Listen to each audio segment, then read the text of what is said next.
Welcome to Indiana Sports Beat Radio, presented by Andy Moore Honda of Bloomington and Southern Stone Restaurant.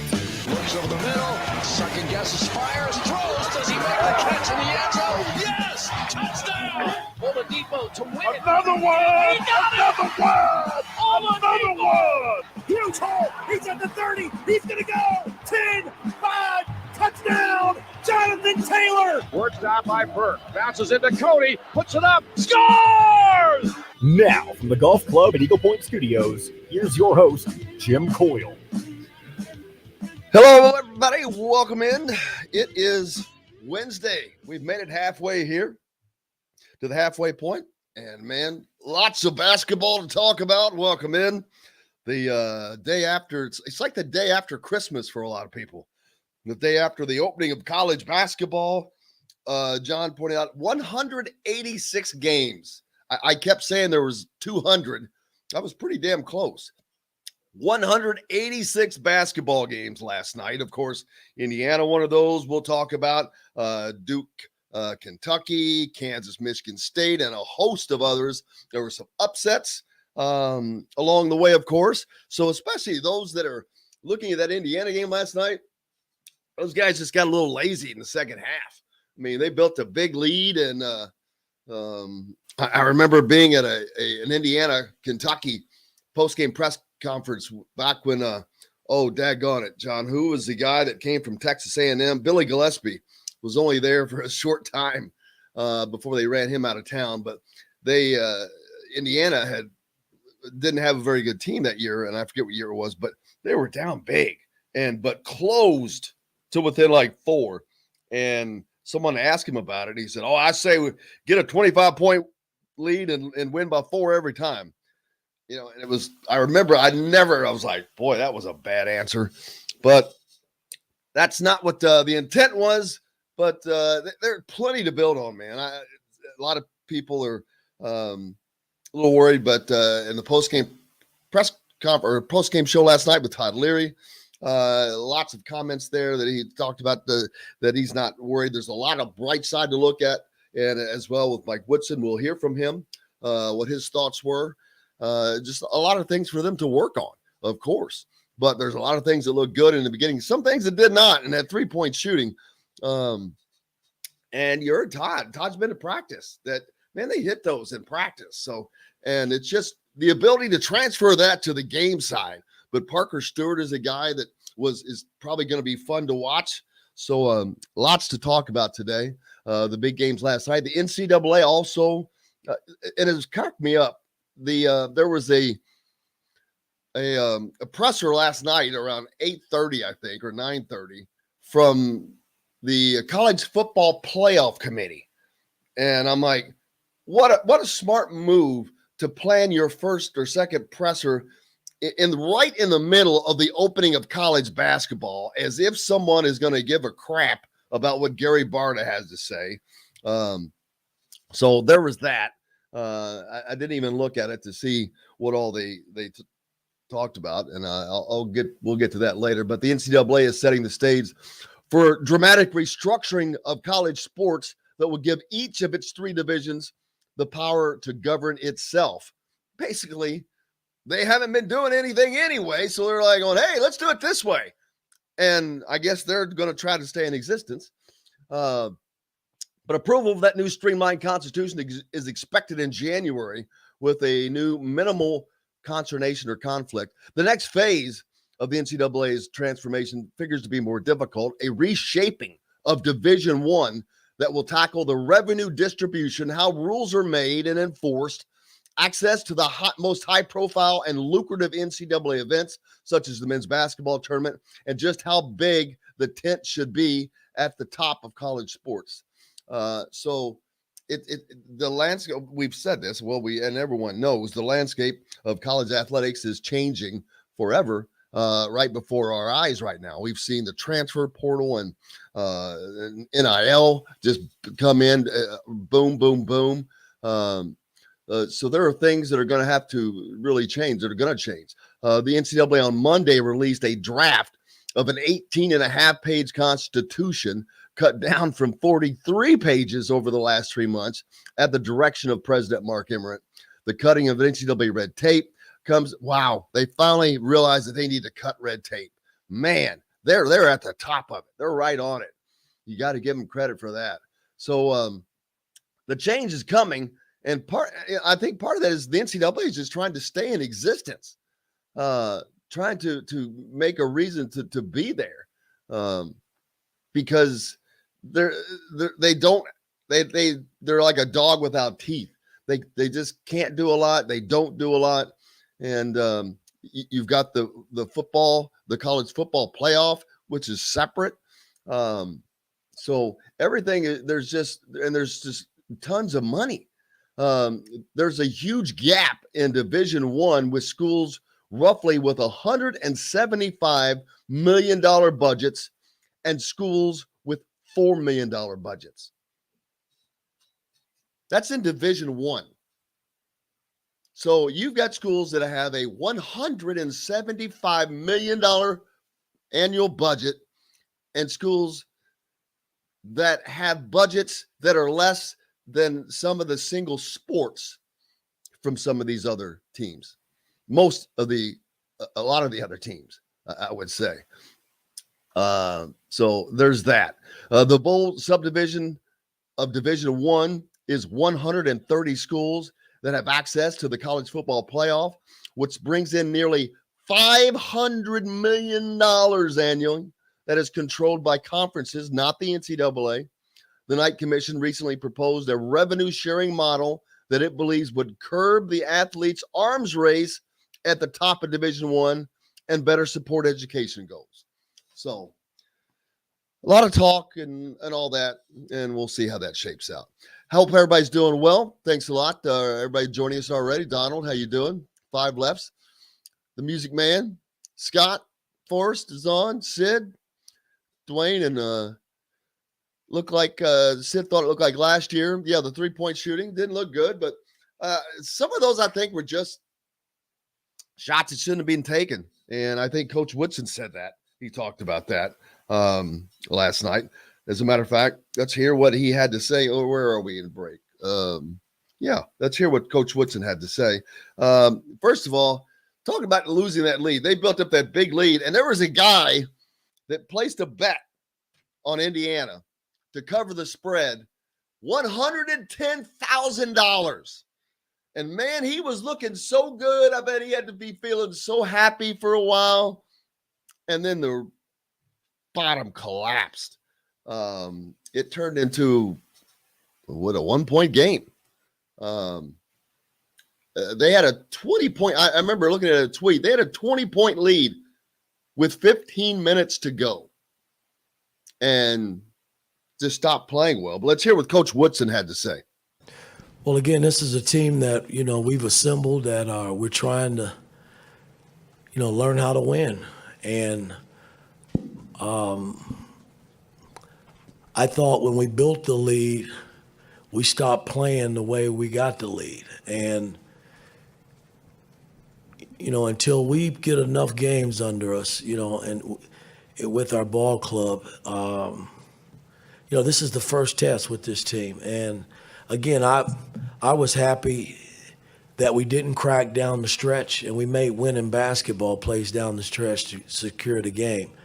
And that's a good sign, but we got to go back and break this film down and talk about how we built the lead and how we can extend the lead going forward, because I didn't think we handled that part of it very well tonight. Talking about not handling success, and he was right. We talked about that last night. If you have a chance, go back and look at that postgame show with Todd Leary. A lot of great analysis from him. A lot of great points. As always, it's what he does. That's why he's good at watching that.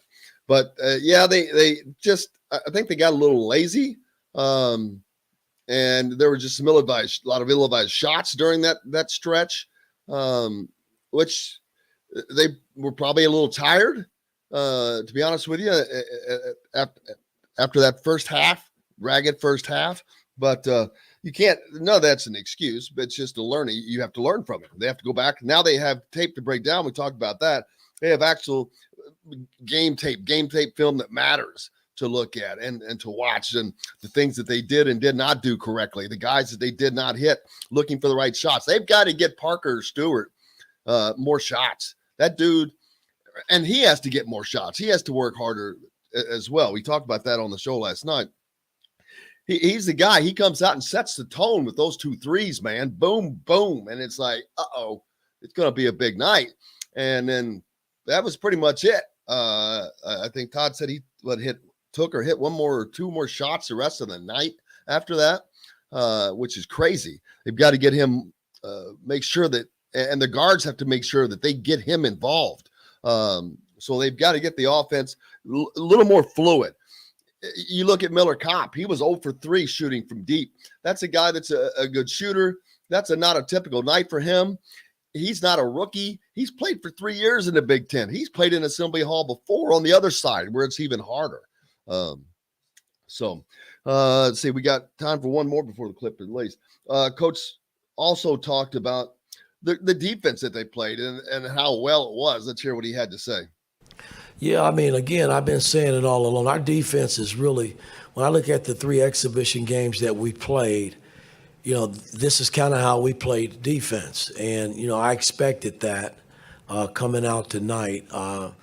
Didn't really know. I mean, we had a good offensive display in one of the games in the Bahamas. And then against Belmont, we had, we were really good offensively, I thought, the way we moved the ball and made shots.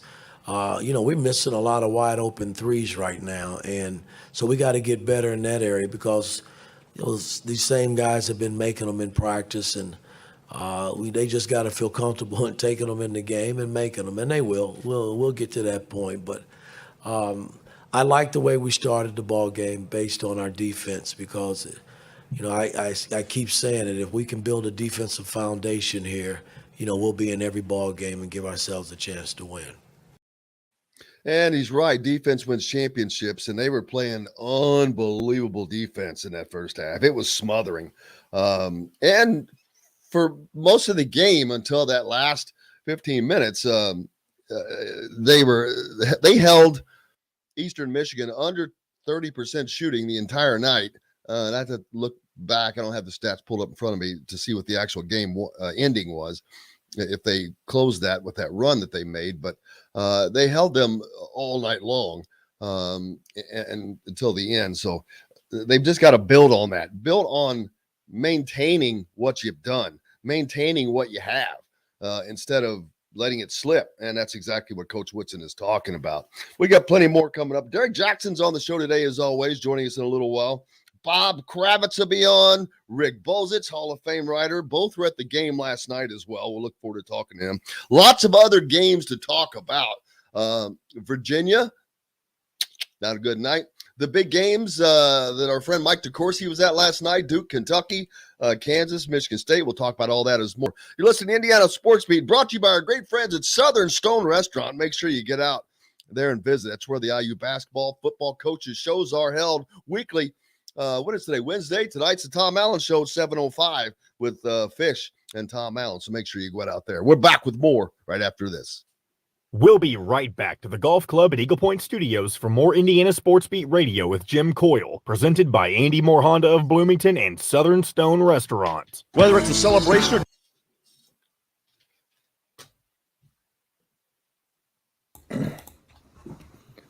yeah, you'll depending on when Derrick shows up, if you want to use those other press clips, you'll still have them.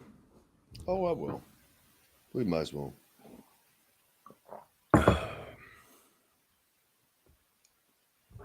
Excuse me.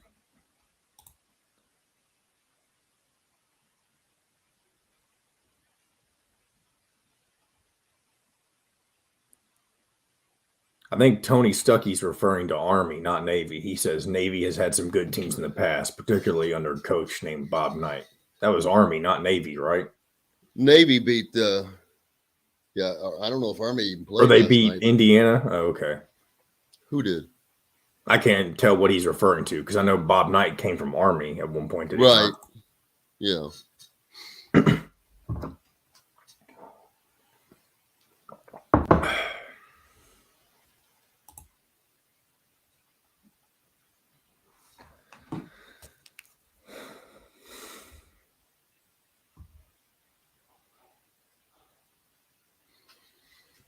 Oh, there's going to be some learning for these dudes, man. Yeah, I'm sure the it's going to be film session 101 all day today.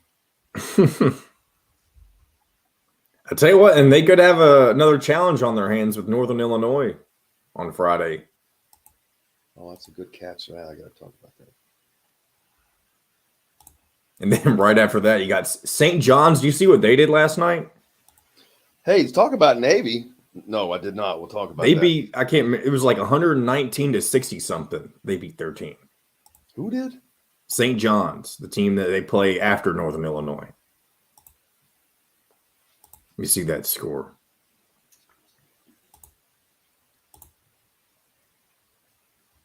I mean, the Big East. How much time do I have? Okay. Yeah, a dude I went to high school with played at Navy with David Robinson. I need to tell that. St. John's beat Mississippi Valley State 119 to 61 last night. 100 and what? 19? 119 to 61. So Indiana's got an interesting start to their season coming up. All right, here we go.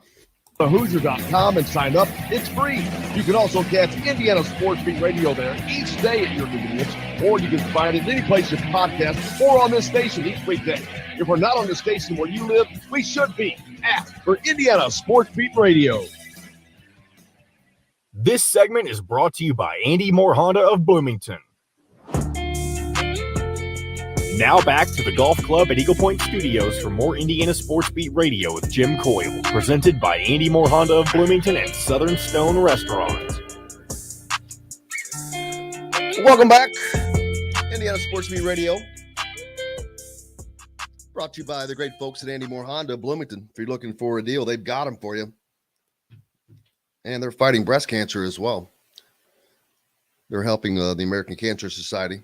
So they've got $0 down, 0% APR financing on several vehicles. So get out to Andy Moore Honda Bloomington and check it out. Ross commented about Navy beats Virginia last night. Armand Franklin, of course, transferred there. Not a good night for either of them. Armand, 2 of 11 from the field, 1 of 7 behind the arc. So not a great shooting night there. Navy or Virginia goes down. And they comment about Navy having some good teams in the past. David Robinson, of course, the Admiral. Well, ironically, a friend of mine that I graduated high school with, Carl Liebert, who is on the V Foundation Board of Directors now, played on that team with Carl. I mean, with the Admiral. And remember watching that last week. I think I told this story. I think I told you yesterday. I was in Dagwoods, ran into Pat Graham, former player at IU, also went to my high school. We're friends. We were talking about his recruiting. And he was telling me about his, and I never ever talked about it, but his actual recruiting story with Bob Knight. When they're actually in the office, the parents are there.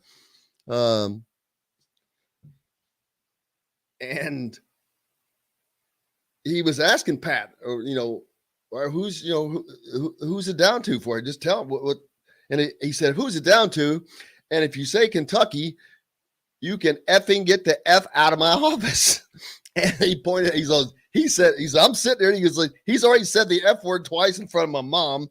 And so that's what's going through Pat's mind first. But secondly was Kentucky was the other school that was in his head. There was a guy that also went to Floyd Central that played at Kentucky back in 71, an incredible year in Southern Indiana. The Mr. Basketball came from down there and all that stuff. But it was just odd. Of course, Pat went to IU, and I asked him, how much of a chance was it you ever went to Kentucky? He goes, man, they make it hard. And I'm like that. I'm sure they do.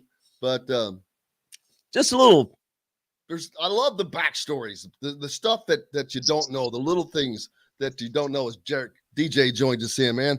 I was just telling a recruiting story of a friend, Pat Graham, who played basketball for IU. I ran into him last week, and it played into when he was being recruited. By Kentucky. He was at that Navy game that David Robinson and the other guy that I graduated with, Carl Liebert, was playing in. It was odd. It's just how things come together in life are just weird. And these stories, I know you missed the very first part of the story, but Pat Graham is a former player for IU, but his last two was Indiana and Kentucky. And I was telling his actual recruiting story with Bob Knight when he's sitting in the office, and he asked him, well, who's your final two? And if you say Kentucky, you can F and get the F out of my office. But yeah, it's just funny. And I love hearing those backstories, because there's always little tidbits of things, how this could have gone in a different direction. But that's just life. That's just decisions we all make in life, DJ. Man, life can go in so many different directions. It's just with the avenues that we travel. Last night, college basketball kicked off, and Indiana's next two opponents, Northern Illinois, well, they beat Washington on the road, and St. John's put 119 points up against 61 against Mississippi Valley State. You'll know this answer, but for the fans, who's the most famous graduate of Mississippi Valley State? I think I would have to say it's Jerry Rice, the former receiver from the 49ers. That's how first time I ever heard of Mississippi Valley State. I was like, who is this dude? Who's this? Where's this school? And who's this dude? What are they doing down there? Man, they were just destroying people back in. Yeah, they were, man. I tell you, Jerry Rice is obviously, in my opinion, probably the most well-known and the best receiver to ever come through the NFL. Now, we've had a lot of them. I think Jerry Rice probably supersedes those others by far. There are a couple running a close second. But yeah, last night, I tell you, man, it was a phenomenal game. Taking a look at Coach Woodson in his first debut and him getting the dub. Compliments of Trace Jackson, who had a phenomenal night. Fenice, Geronimo. I mean, those guys were, Jordan Geronimo, man, he had a monster dunk last night. I mean, it was, hey, man, listen, man, it was, you wouldn't even think that he could get up that high. He's already tall as it is. He got up, man, and he just put it down. I tell you, going forward, we've got to, maintain the lead that we have, but I think we have a great season ahead. I think Coach Woodson has assembled a great team, and like he said, man, I played here many, many years ago, but those 17 guys that suit up, it's not about me. It's about those guys, man. He keeps coming back to that, and that's the one thing. And you talk about him being introduced, and I'm sure he's glad that that's over. I'm sure he's tired of answering that question, but it was a cool moment. And let's hear what he had to say about being introduced as the IU coach for the first time. Well, again, it's good to be back home, man. I mean, the fan base here is like no other fan base. I mean, they stay in the game all the way from the beginning to the end, and that's helpful. That's healthy for our young team as we grow. We're going to need our fan base. So it was good to be back, but in a different setting. I played here many, many years ago, and those were good times, man. I'm just trying to get this team back to where that was back in the day. It'd be kind of nice. There you go. So, so now he's ready to move forward from all that so he can focus on basketball, Derrick, and because that's all he's thinking about, and getting the team better. But there's upsets last night. So people that you cannot complain about being up. However, I don't know how it was, just 20 was the highest lead, but whatever it was, you can't, you let the lead slip away, but he talked about at the end, they also did what they had to do at the end to hit the shots and to seal the game when it was important. Right. So that's something to take away from there as well. But there were upsets, man. Navy, Virginia goes down to Navy. Washington lost on the road to Northern Illinois, like I said, Indiana's next opponent. And there were a couple others as well, not a ton. Ohio State won on a last second shot, I think. Yep. So there are people to Akron, the Zips. Yep, Akron, yeah. So yeah. So if you'd rather be on the other side of that, and I'm sure you wouldn't, you'll be happier with having to work on keeping a lead rather than having to get over a loss. But Indiana's got some. When Northern Illinois beats Washington on the road, man, that's Stouts, and that's Indiana's next opponent on Friday. So they got to get things together. But they've got film now that they can go back and actually game film, real game film that matters, and it can go back and look at, especially that last 15 minutes, Derrick. I'm not going to say that's only where they're going to focus because that's where they lost the lead because they were up 20, I think, with 15 to play. And I think at that point, it's when they took the foot off the gas pedal. And I guess maybe it's easy to do that when you work so hard and you look up at that scoreboard and you're like, yeah, we got this. And then you start cruise control. And that other team, man, they ain't here for cruise control. And it's not the Washington Generals playing the Harlem Globetrotters. They want to try to win, man. They want to get that W. This is the only time they're in Assembly Hall. They're looking up those banners. If they could stick a W on there, man, they'd be running out for the rest of their lives saying, I won in Assembly Hall. But and they tried as well as they could, but couldn't get it done. But, man, it made it for an exciting finish. Well, I tell you, I think it's about the culture and the history of Indiana basketball is really on display. It's really going to be on the table to be tested this year. But Trace Jackson Davis said it best, and Coach Woodson was, we're going to have to learn how to not only keep our lead, but to extend it because there are going to be teams that are going to want to come into Assembly Hall. I'm telling you, I think some of the best days for basketball, college basketball for me is on a Sunday. So, when they pack Assembly Hall and you got a team that doesn't have the history that Indiana does, and like you said it best, Jim. I tell you what, to come into Assembly Hall and get a W against Bobby Knight's back this year. Yeah, I know he's not coaching, but listen, folks, Bobby Knight is back this year. Okay, you got to be excited by seeing this coach, the general, man. The general is back. Okay, and so you got also, man. I mean, Isaiah Thomas supporting this organization, man, can go nowhere but up. So, for Mike Woodson, I mean, there's a lot on his shoulders and there's a lot on his basketball team, but I think they're up for the challenge. Man, and the pregame opening, they use a lot of the clips from Isaiah's speech at Hoosier Hysteria, and I was able to watch it. Man, I know he wrote that out or practiced it or whatever, but he nailed it.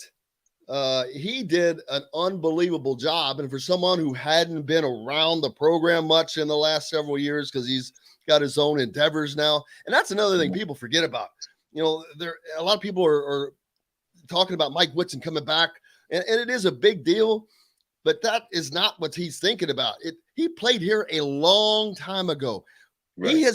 What he's done between then and now is so much. He was only at Indiana for 4 years.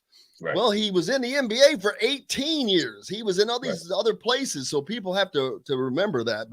But to Isaiah, for being away as he long, the words that he said were very dead on and perfect. There was a comment here. I meant to talk about this. Jeff, thanks you. Todd last night talked about how IU doesn't have anyone working on shooting mechanics with the players. Is anyone going to ask Coach Woodson about that?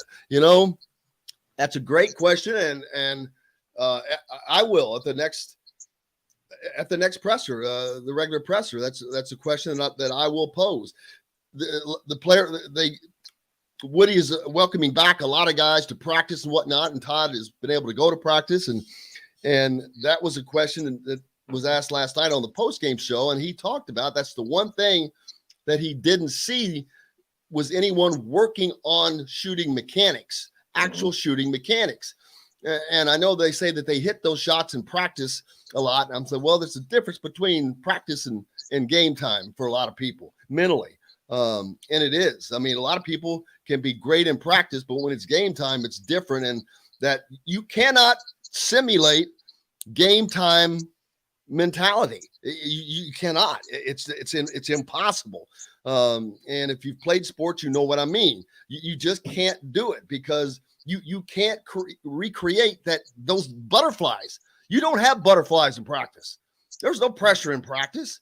But when it's a real game and on the line, Derrick, those butterflies are there and they're real, and the nerve and the stuff that's going through your head, it's way different. So, but to answer your question, yeah, I will ask that question because it's been posed for a couple of years. And now that the rules have been changed where a couple of other guys who are on the staff can actually work with players, it'll be interesting to ask about that. Yeah, I remember Steve Alford from back in the day. And sometime I would, a couple times I went to practice just to watch this guy shoot and, how he was so mechanical and so methodical. And I think that, we need to probably have someone working on the mechanics with these guys because last night the shooting percentage wasn't that high. But you said it, Jim, you said it right. I mean, you couldn't have said it even better. Listen, man, when the lights go on, it's completely different. When you're practicing against your own guys, or if you got a coach on the floor saying, if he blows the whistle and say, wait a minute, stop. You can do that in practice. Okay. You can get the ball back in your hand. You can say, look at your feet placement, look at your arch, where your eyes, you can do all that. But in game time, you don't get the opportunity to do that. I don't care how much film you watch. You would never ever know how good that player is until that player is on the floor with you. Film doesn't lie. We know that. But until you are faced, you're seeing the shot clock, man, ticking down 2-1, and you're trying to make a decision on what you're going to do, man, that is pressure, folks. That's pressure. There ain't no redos, man. There ain't no redos. And practice, redos, you can redo it. Like he was saying, let's blow the whistle and let's do that again. Yeah. No redos in game time, and you know that. Rob Finney, speaking of no redos, he looked comfortable to me. He had a nice 3-pointer that looked comfortable. He was in traffic sometimes with the ball and just looked comfortable. He looks like the veteran that he is. The offense is just not gelled. And I don't know how long it takes, but it's going to take longer than a game and longer than a preseason because you've got a lot of new faces. You've got a new system. You've got new pieces that you're putting with some older pieces. Again, look around, man. Teams lost to teams they shouldn't have lost to. Indiana didn't lose, but they're going to have a hell of a challenge against Northern Illinois. As someone pointed out a minute ago, that one of their players hit 6 3-pointers last night. I think it was Tim. I don't know where his text. There you go, right there. Hankerson, 6 3-pointers and scored 28 points against Washington, a D1 team who has been good here of late. So there you go. We'll see how that defense is. Hey, we got to take a quick break. Make sure you hit up our friends at Andy Moore Honda in Bloomington if you're looking for a new vehicle. They're helping out Cancer Society and breast cancer specifically. And you can get $0 down, 0% APR financing on select vehicles. Back with more right after this. We'll be right back to the Golf Club at Eagle Point Studios for more Indiana Sports Beat Radio with Jim Coyle, presented by Andy Moore Honda of Bloomington and Southern Stone Restaurants. Hey, we all need insurance. How are you, man? Hey, Derrick. Oh, sorry. Derrick, I was confused with your text earlier. I thought you were saying you weren't going to be on here. No. Mike Dumas is the one that's going to be on. Kenny Allen, he runs a big PGA golf tour course down in Houston. He had gotten a call. He texted me and he called me. So Kenny Allen is the one. I can't wait to get him on next, man. That'll be awesome. It's going to be Mike Dumas though instead of Kenny Allen because Kenny will be next time. Yep. Mm-hmm. Okay. I'm trying to think. Has Mike been on our show before? Hey, are you using your phone? Who, me? Yeah. No. I'm using. No, I'm not, man. I'm using my pad. How do we get to John? How do we get to the screen all the way out? You see what I'm saying? I think it's just the way that his camera is on his pad. Oh, really? That's probably okay. All right. Ain't no big deal. No, you're good. You ain't got him. Ain't no big deal. You're good. I'm just asking. Give me 1 second, guys. I'll be right back. You're fine. He messaged me before he came on, and I guess he was just relaying a text that he got from Kenny Allen, but I took it as he wasn't going to be on. I was confused, but we're good.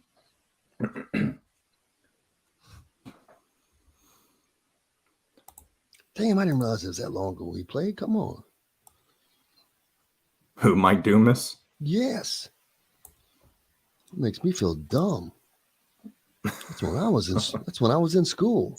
Wow. So he's your age.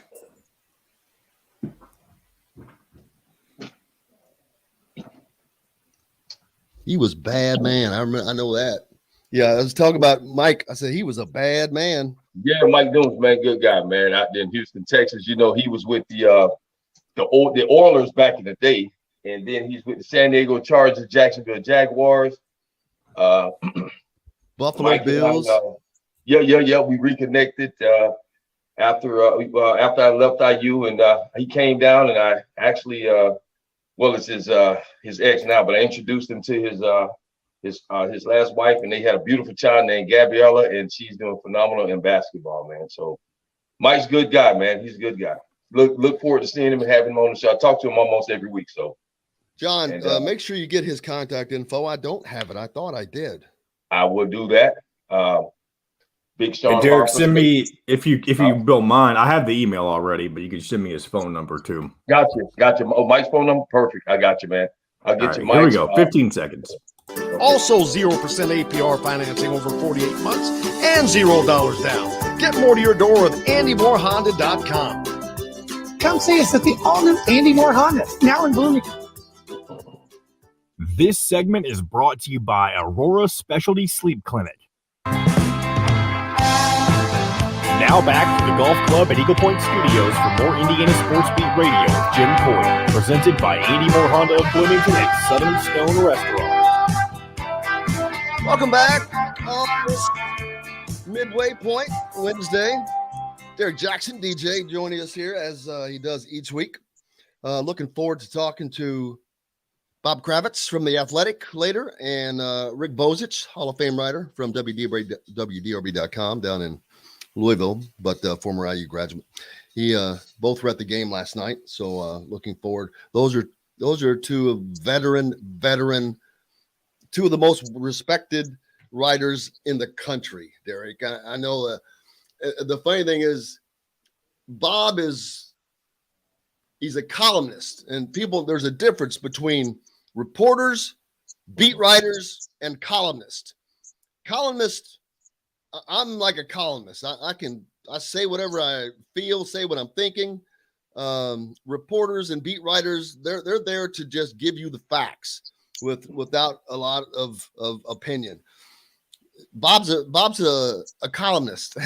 He tells you what he thinks, and a lot of times people don't like it, don't agree, and that's fine. If you agree with everything, you know you're not probably not saying the truth a lot of the times. But I love him. That's very true. Rick is a unique columnist. He's a guy that has gotten through. He doesn't have that he's more of a middle of the road guy. He's been able to do that. He's one of the greatest writers. It's why he's a Hall of Famer, but love having him on. They're pretty funny. 6 foot. He's like 6'6" too. Big old dude. Big old dude, man. I'm like, I didn't know that. Went to the same high school with Greg Popovich. Really? Pop from Spurs up in Maryville, from the region up in Maryville. Maryville and the Gary down there, yep. Yep, up from the region. So yeah, looking forward to talking to those guys later on, but especially Mike Dumas joining us. What a treat that is. You talk about he was a bad man. Second in the secondary, played safety, played defensive backs for Indiana back in the Mallory era. Drafted in the NFL, played a decade in the NFL for 4 teams. If you could get 10 years in the NFL, man, that is a career. I know there are guys that go longer. But trust me, I think the average life expectancy in the NFL is probably 3.5. There you go. 3 years, boom. I knew 3 years, man. 3 years. Yeah. And what does it take to get a pension? We were talking with Nolan about that, and I think it takes one season. I think it's one game, one season to get a pension. Really? And Yeah. Holy cow. That's it. And I think, speaking of that with Mike, man, and we'll get to that when he gets there. But Mike, I tell you, man, when I went to a couple of games, I mean, standing in front of the man himself, Junior Seau. I had a chance to meet Junior Seau. I was in awe, man. I was in awe just meeting Junior Seau, man. I was like, Mike, I know you're my buddy, man, but listen, man, we talking about Junior Seau, okay? Yeah, that's when you meet certain people, you can just tell why they are. I remember I used to work the National Finals Rodeo a lot in the media because I had an involvement there. I've talked about that. And I remember there always be athletes at because the National Finals Rodeo in Las Vegas was a big event, and there's people that the crossover there. But John Elway was there, and he was walking in front of me, and he was retired then, but he had a leather coat on, but he looked like an NFL quarterback. He was just big, chiseled, 6'3", 4, whatever he was. And I'm like, damn. And that dude was a quarterback. I'm like, and that dude was a quarterback. And he looked like somebody that could jack you up right now. So that's why these guys they're just special athletes, man. It's just all I can tell you. If you've never been around one, ever had the good fortune of meeting one, there's just a little difference between them and the rest of us mortals. Yeah, I tell you, man, speaking of John Elway, I love the guy, respect the guy, but I didn't like him this week because they beat my Dallas Cowboys per T-band in Arlington. I don't know what we were doing, but we did not look like a 6-1 football team against the Denver Broncos in Arlington. I don't know what was going on. Sorry, folks. I am so sorry I'm off topic, but I'm a huge Hoosier fan, and I'm a huge Dallas Cowboy fan, and we did not get the job done in Arlington this week. Jerry Jones, stay out of football operations. Make money for the team, but you got to stay out of football operations. Please. That ain't going to happen. That's not going to happen. Yeah, I know. Most owners don't get involved, and there are certain owners that are involved, and some that shouldn't be.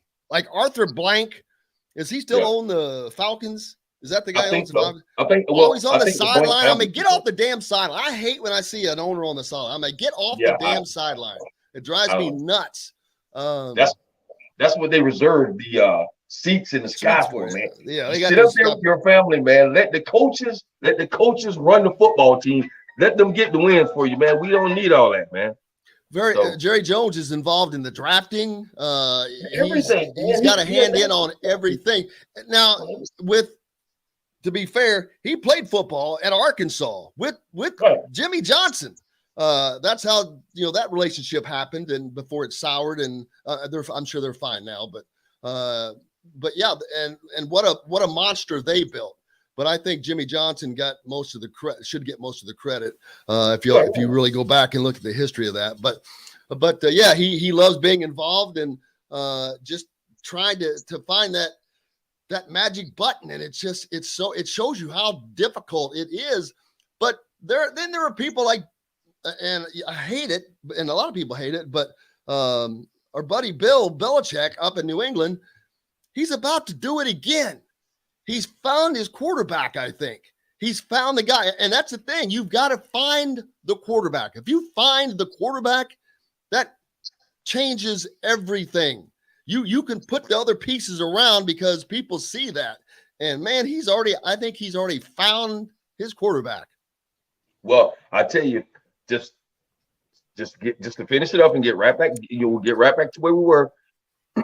Remember when the Cowboys, we won those Super Bowls, who was the head coach at that time? Jimmy Johnson, right? Oh yeah. Okay. So they had a relationship. Jimmy Johnson did not allow Jerry Jones to get into the drafting. He was hands off at that time. We were successful. Now, here we go. So Jerry Jones, stay out of it. But yeah, I think Bill Belichick he's found his another masterpiece in Mac Jones. He's going to surround Mac Jones with the protection that he needs. And everybody thinks that, since Tom Brady left New England, they're going to go down. Listen, anytime Tom Brady leaves a football team, they're going to have a challenge year or two. But Belichick is going to come back, folks. Do not think he's going to be sitting where he is forever. Hey, yesterday, a note I mentioned, daggone it. Mike Tomlin. Mike Tomlin passed Bill Cowher in wins, total wins in Pittsburgh. And they've only had 3 coaches since 1969. I wish I was a Steelers fan. I do. Because that is a great, great, great organization. It's one of the best organizations in professional sports, or in all of sport, I should say. There were some other big games last night, Derrick. Michigan State, Kansas, and Kentucky Duke, the nightcap. Coach Krzyzewski's farewell tour started off in the Garden, a great place in Madison Square Garden, and in great fashion as number 9 Duke beats number 10 Kentucky 79-71. The biggest storyline there, of course, was Trevor Keels, a freshman, stole the show with 25 points, including Duke to a season-opening win. He's a 6'4" combo guard. He dominated the first 8 minutes of the second half. I didn't get to watch that game because I was doing the post-game show with Todd. But before that, you had Michigan State and Kansas, and I think Michigan State got handled in that game. They honored Mike Krzyzewski at halftime of that game, which was nice. But in the other game, what was the final score of the other game? I didn't get to see either of those games. I think Kansas won pretty handily, right? Kansas won 87-64. Michigan State does this every year. They don't start off very well. And now that Indiana is out of this Crossroads Classic and they have Mike Woodson, this is an event that they want Indiana in. If you notice these teams, all blue bloods, Kansas, Kentucky, Duke, Michigan State is not really a blue blood. They're a very, very successful program. I don't know if I put them in the blue blood category. They have just 2 national titles. Maybe they're on the fringe. But of course, they've been more successful than Indiana has been for the last several years. But Indiana is, once you always are a blue blood. When you have 5 national titles, I'm sorry, over that period of time, no one's taking that away. We got to take a break, is what John was telling me, I think. No? What were you? No, you're. No, I said the score wrong. It was 87-74, not 64. Made them look worse than they actually were. Also, you know what? Last night, Trace Jackson Davis and Xavier spoke after the game, and this is probably the only time we'll be able to get that in. Trace Jackson had a great night, statistically speaking. Let me pull those stats up for him right now. What did he end up with? 21 points. Couldn't hit a free throw to save his life. And that is something that is continued for him. And it's not good, obviously. Right. It shows that to me, it just shows that his basic jump shot is not good. And that goes back to, I think that they should have someone like Todd Leary or anybody else who really likes to study, watch, pay attention to things. Just talk to him. Just a little thing here and there, because a lot of times I know making a shot adjustment is hard at that level, but if it's not, look at what the Boston Celtics did with Romeo Langford. The very first damn thing they did was take a ping pong battle and tape it to his left hand and make him shoot with that. There was pictures of that. So he's a guy. Christian Lander is another guy I think that could probably use some help with that. But I think that it's something that they need to do, and I do look forward to asking about that. So whoever asked that before, I will take that challenge and ask that question. because it is a valid question to ask. But let's hear what Trace Jackson said about losing the lead in last night's game. Yeah, I really think it was just big. Farrakhan, especially down the shot or the stretch, started hitting shots, and sometimes a player gets hot. We were up by 20 with about 10 minutes left, and we just didn't step on their throats when we should have. So just simple things that we got to fix, like just switching and stuff of that nature. But it's just good to get a first dub, so we'll take it. Well, he ain't lying there. Good to get a dub, right? It's always to get that in. Dub, man. Yeah, Mike Woodson. He ended up with 21 points on 9 of 14 shooting. That's a great night, except for that 3 of 7 at the free throw line. You can't have a guy that's that important, your All-American, who's going to be playing 37 minutes a game, is going to be down low, who's going to be getting hacked at critical times of the game. You can't think that you got Shaquille O'Neal going to the free throw line. Right. Yeah, he's pretty bad. Shaquille O'Neal's pretty bad, man, doing this time at the free throw line. He's no worse than 3 for 7, I promise you. But Trace Jackson does so many other things. He had 14 total rebounds. 21 points and 14 rebounds. I mean, that's big boy numbers.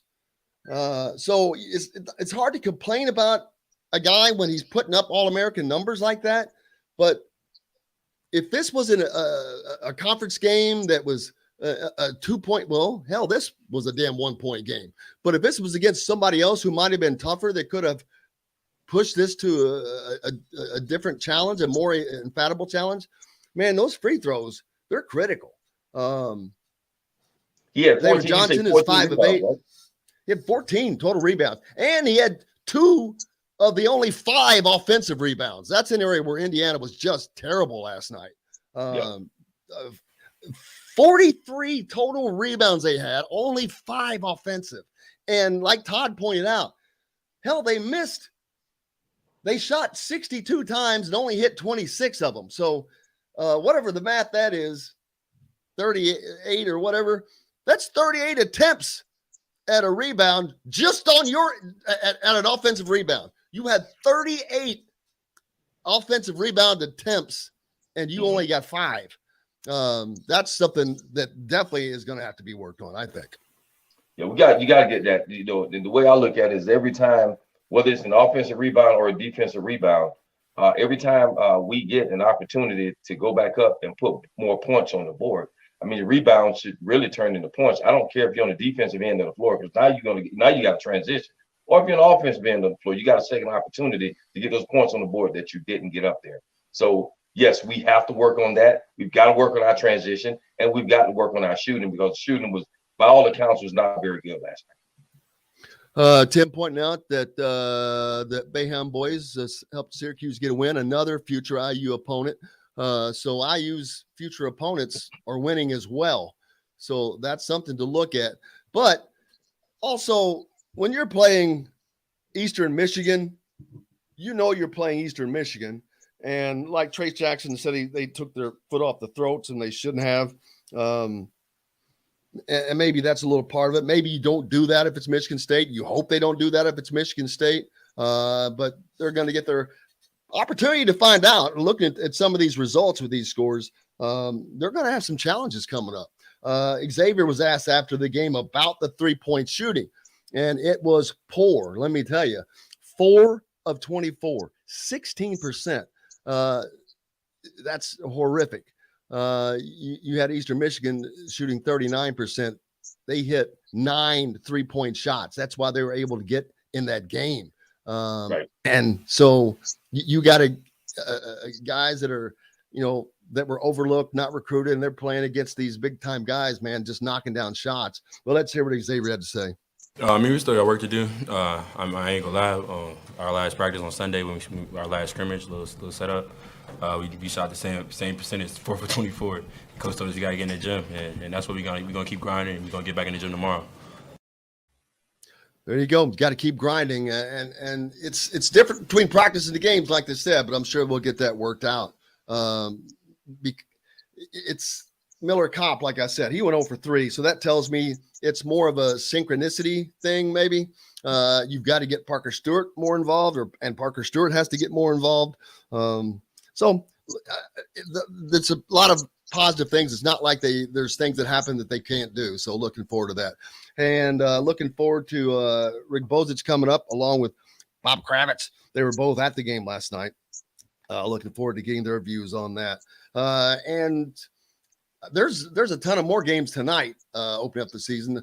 There was nearly 186 last night. And so the remaining, there's probably like another 60 or so games tonight. Maybe the college football committee will schedule another presser in the middle of that, as they did last night, to trying to bury it. Their presser in the middle of the opening of college basketball. Hey, we got lots more coming up here. Rick Bozich from WDRB.com joins us, Hall of Fame writer. Bob Kravitz from The Athletic as well. Back with more right after this. We'll be right back to the Golf Club at Eagle Point Studios for more Indiana Sports Beat Radio with Jim Coyle, presented by Andy Moore Honda of Bloomington and Southern Stone Restaurant. If you're in the market for a new... Hello, Hi, Rick. guys. How are you, brother? How are you? How are you? I was thinking, I bet that shirt won't fit you, will it? It's an extra large. I don't know. I haven't tried it yet. Thanks for bringing it to me. And I was going to say, it's not dirty, or it wasn't when I put it in the car 4 or 5 months ago. But after my trunk didn't work for a minute, so I was having to put my golf clubs in there and my golf shoes. I'm like, damn, I saw some stuff on it. Hello, Robert. How are you, sir? Good morning, gentlemen. How are you? Doing wonderful. Derrick Jackson, former IU player with us as well. Hello, Derrick. Rick, Jim told me you were 6'5" last night. I was just thrown for a loop when he told me that. Is that true? 6'4.5". But I'll take 6'5". I was close. Yeah, he was probably 6'5" in college. Yeah. I feel about 5'1" today after the drive home, and tell me about it. Post-game show, yeah, it was Where do you do your post-game show at a bar or Southern Stone, where they do the coaches shows now? Oh, okay. Is that in Bloomington? I don't even know. It's in Bloomington, and they're there. He's opening up another restaurant that won't be open until probably the spring. That is going to be much larger. Okay. And it's going to be a lot more fun. But he has the coaches shows at least for the next 3 years. Oh, both, sounds football good. and basketball. So, Okay. so that's a great deal there. It's at Patterson and Rogers. It's not like up in the square. It's just south of that a little bit.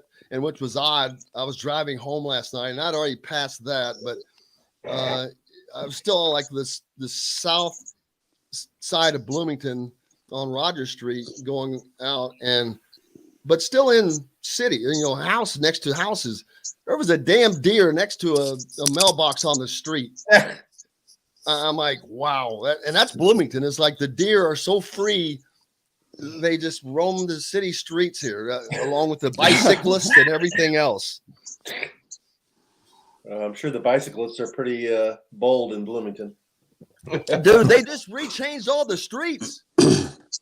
All those one-way streets, which is nice. They took away a lot of stop signs on the crossover streets, but they added a bike lane to every one of them with a curb down the middle of it. I ran into a curb last night. I was like, where the hell did that come from? You sound like an old man. I know it. Get off my damn lawn. All right, here we go. 10 seconds. Church, be covered by someone who cares about you.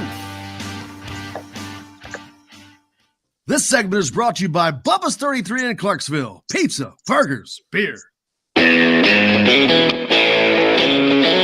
Now back to the Golf Club at Eagle Point Studios for more Indiana Sports Beat Radio with Jim Coyle, presented by Andy Moore Honda of Bloomington and Southern Stone Restaurant. Welcome back on this Wednesday, and that is a special day because we get the big guns. Bob Kravitz from The Athletic, Rick Bozich from WDRB.com. Both at the game last night, guys. Yes, sir. I think the thoughts are pretty much the same. Indiana built a big lead, looked good doing it, got lazy. 3-point shooting is a problem. Regular shooting is a problem. Free throw shooting. Free throw shooting is a problem. Things we've heard before, ironically, but it still looked different, and the guys sound different. I know they're hitting these shots in practice, but there's a difference in practice in the game. I don't know. I don't have the That's answers. what Archie Miller used to say. I know all that's the it. It time. sure does. We're hitting them in practice. Well, I don't give a damn what you're doing in practice. Hit them in a game. Here's what's concerning, though. They didn't hit him in practice. Xavier Johnson said they went 4 for 24 in the scrimmage, too. Oh, yeah, that's right. He just had that comment. He just said that. We played that. I was like, I think that Miller Kopp going 0 for 3 shows me that maybe part of that is some synchronicity problems because he's a proven shooter. He's played for 3 years in the Big Ten. He's played in Assembly Hall on the other side, which is difficult. So they did. I don't know. They just didn't seem to get into a rhythm last night. Well, to me, I think Kopp is going to prove to be a really good shooter. Just watching him and his form and his release, he looks like a shooter. I think Parker Stewart's got a chance to be a decent shooter from the outside. But I think they're in a similar situation to where they were last year, where you really only had 2 guys who could hit from the outside with any regularity. And they need more than that if they're going to play the kind of style that Mike Woodson wants to employ. So, look, I think this is going to be a very similar season to what we've seen in the past. I'm not going to read too much into one game, but it's hard to imagine that suddenly they're going to become a team that's going to shoot 40% from 3. No, and Rick last night on the postgame show with Todd Leary, a question he's been able to go to practice, and the question came up: is anybody or any of the coaches a shot doctor? And I'm like, well, I don't think that any of the assistant coaches are considered that. And they asked, has anyone worked with him? And Todd said, no, that's the one thing that he didn't see is anybody working with anyone on shooting mechanics. He saw a couple of guys working after on their own and whatnot, and he kept saying, hey, they all have my number. And he praised, I think I was shocked, and you may be, but who do you think he praised when I said, all right, when you guys were playing, you had a team of guys that are all great shooters? He goes, well, that's not exactly true at the beginning. He said there were some things we had to work on as well. But do you know who he praised as being a guy who could catch things and just give you a tip here and there that helped improve him and some of the other guys back then? Dan Dockich. Bingo. you nailed it. He said, because he may be surprising to you, but he just, for whatever reason, could sometimes just see things and just give you this little tip that would help you. And it seems like today people don't want to help them change their shot. They just want to kind of help them moving along. But obviously there's some guys, and Trace Jackson Davis is the first one that comes to mind. He's got to work on his regular jump shot, as we've talked about for 4 or 3 years now. At the free throw line, he goes over. He made the one from the elbow, 17 feet, looked good. Yeah. I was just, honestly, it was only one, but I was just glad to see him take it. And also made a nice right hand move down on the block. Right, to try the right hand. And Race Thompson took 1 or 2 threes. I mean, that's what Mike wants them to do. And whether they're going to make any of them is a completely different deal. Going back to Dan, he obviously has the coach's eye, but how come he couldn't shoot? Hey, but isn't that the truth in a lot of things? Guys are not always those that do, and those that can't teach, right? That's the old saying, right? Those that can turn on the radio at 10 o'clock because I know who's going to get blown up now. I mean, at noon. That's okay. I'm used to it by now. I think Woodson needs to be the guy. He's the 5th all-time leading scorer at IU. He was an offensive player. I think he's the guy who can teach shooting. And the one thing I'll give him credit for is the most interesting comment I thought he made after the game was, that's the way the game's played now. We have to keep shooting the shots. And I think after 2 or 3 years of these guys playing, feeling like I better not take that shot. If I miss that shot, I'm coming out of the game. He's indoctrinating them to think it's okay if you take a shot. It's okay if you take a couple shots and you miss them. I didn't really see one instance in the game where he pulled somebody for taking a bad shot. And they did. And they did take a few bad shots. Huh? They took some. Yeah, Race Thompson took a couple quick ones from the corner. He pulled guys. He pulled Xavier Johnson for those turnovers, and he pulled, I think, Galloway for a defensive miscue, but he didn't pull anybody for taking a bad shot. So I think he tried to change the mindset of take these shots. I believe you can make them. Keep doing it. Mm-hmm. Yeah, that's there were a couple timeouts that he called. Boom. There was a defensive lap where they gave up an easy three. And like you mentioned, and that's what he was focusing on. He was just teaching moments. And they're going to be challenged coming up. I talked about Northern Illinois is their next opponent. They beat Washington on the road last night. So you got that. St. John's put 119. I know it was Mississippi Valley State. They scored 119 points. Syracuse wins. They've got some challenges that are coming up that are teams that are Northern Illinois. They're going to give Indiana everything they have. Eastern Michigan did. They're coming. Those teams are coming in here and looking up there and like, okay, Indiana still does not have that all factor right now coming into Assembly Hall like they used to. People are now coming in and saying, hey, maybe we got a shot. Absolutely. The veil of invincibility has been lifted.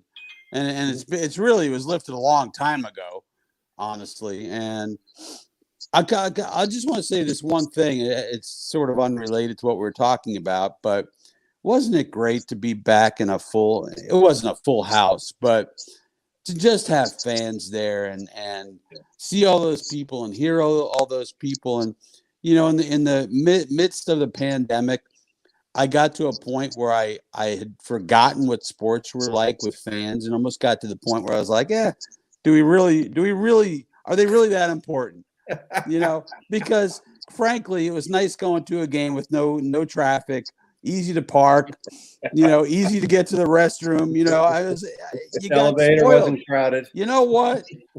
I miss those people. I miss you all. It was so great. When Mike was introduced, when IU would go on a roll, when the game got tight and they needed the crowd to get involved, they were there. And it was just nice to go back to Bloomington and hear Assembly Hall. And I'm looking forward to going up to Purdue as well. Yeah, I was surprised. I was surprised how loud the crowd was. I don't know. Pardon me. Did they announce a sellout? I guess all the tickets were sold, but it was more full than I thought it would be. Yeah. Yeah, early, especially for an early game, that 6 o'clock start made it difficult. When I was trying to get to the game, I'm like, what the hell's with all this traffic? Well, I look, it's 5 o'clock. I'm like going, well, that's part of the reason right there. So, but yeah, it was great. I love seeing the ushers because the ushers are all the same people that you see for years. It's just great to see them. You're like, hey, how are you? And it was just great to see everybody. So yeah, it was a fun night to be out there, and the fans, they seem to be happy to be able to be out there, more importantly. Absolutely. But they got to start winning and doing the things that they're not doing right now. Defensively, they look great in the beginning. I mean, that was a wonderful start. They really smothered Eastern Michigan and held them to under 30% shooting for the most of the entire game until the very end. And when they went on that run, and they ended up shooting 31% for the game, but they shot nearly 40% from three, and that's what got them in and kept them in there. And man, sometimes there was that Louis Farrakhan. I'm just kidding. Farrakhan played. He hit 3 of those shots, man. So big night for him. He was on it. He was over 13 until he started throwing them in, though. I mean, he was like, wasn't he over 13? Yes, he was over 13. He put up 21 total shots.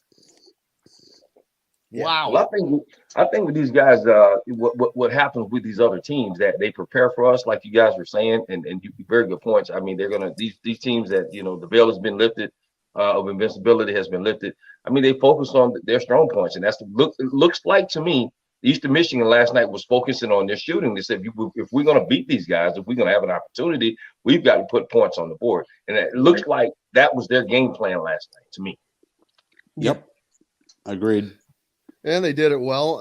So Indiana has Northern Illinois coming up Friday. You've got a few days in between. They've got tape to look at, which is they'll be doing nothing but that today, breaking that down. And so you've got a team coming in that is going to be for a challenge. Other than hitting shots, what else do they need to do right now? Well, I mean, I think one thing they need to do is I thought last night they didn't take advantage early in the game of how well they played defensively. Right. They went 0 for 11, 1 for 14, and they were only up 10-0. They could have knocked them out in the first 10 minutes of the game. And then, again, after they're up 40-19 or whatever it was, if you make 1 or 2 threes at that point and get somebody down 25, you get them discouraged. But they never quite – and that's been a problem with this team. We've seen that happen before. They don't do the knockout punch. And, that's – the guards – I've said it before and I'll say it again. I mean, the front court is one of the better ones in the Big Ten. The guard is going to determine how good Indiana is. They got to have a dude in the backcourt, and they haven't had a dude since Yogi Ferrell. That's exactly right. I'm the best player on the court. I'm going to dictate the way this game's played. I'm going to make a big shot when one needs to be made. I'm going to get a defensive stop. And I don't know whether it's going to be Xavier Johnson or Finney or whoever else, but one of those guys needs to really sort of become the guy who's like, this is my team and I'm running it.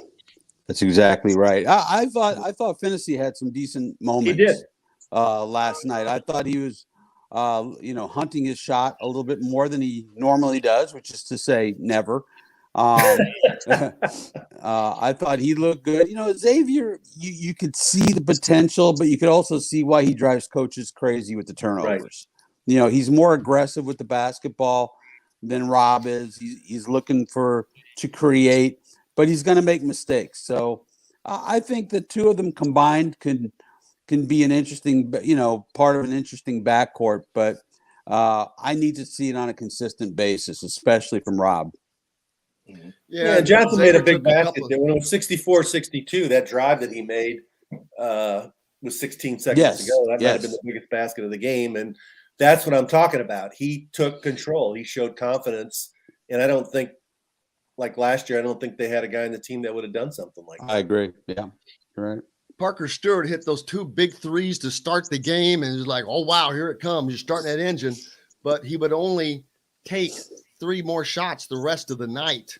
That was something that Todd talked about and pointed out. It's like, man, he's got to get more involved, but the guards have to get him more involved as well. And Xavier Johnson has to help get him more involved. You mentioned Rob Finney. I thought he looked comfortable is what he looked to me. His 3-point shot looked comfortable that he took. He was in traffic a few times and looked comfortable. They didn't turn the ball over much. That's they're under, what was it, under 10? I think they had 8. And 4 of those come in the very first couple of minutes, I think. Right. So they don't turn the ball over toward the end of the game, but that's a positive. You're trying to find some positives there. I think you saw some things that you can work with. I mean, look, when the ball's not going in, you're going to look really awful. I mean, it's just as simple as that.